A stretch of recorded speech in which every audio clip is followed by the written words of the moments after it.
बंद दरीचे में रखी हमारी किताब को आज फिर से निकाला मैंने।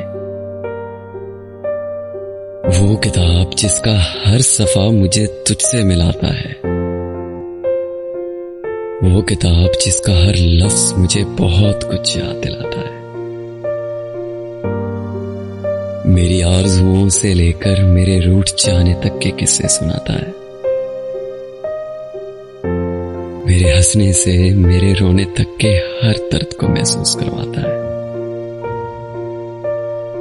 तेरे आने से लेकर तेरे जाने तक का वो सफर दिखाता है।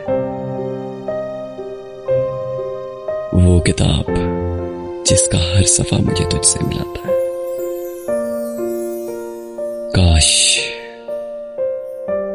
काश के तेरे हर एहसास की खुशबू में मैं से बस जाऊं, कि वो एहसास खुशबू मुझे यही जताता है।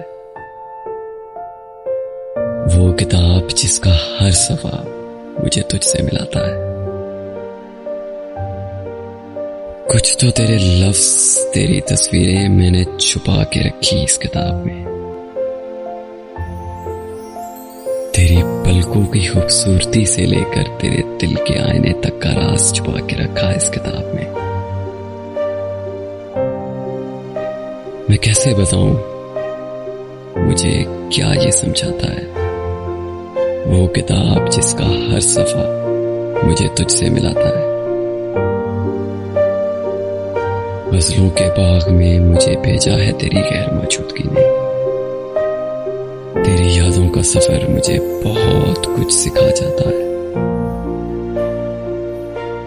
वो किताब जिसका हर सफा मुझे तुझसे मिलाता है।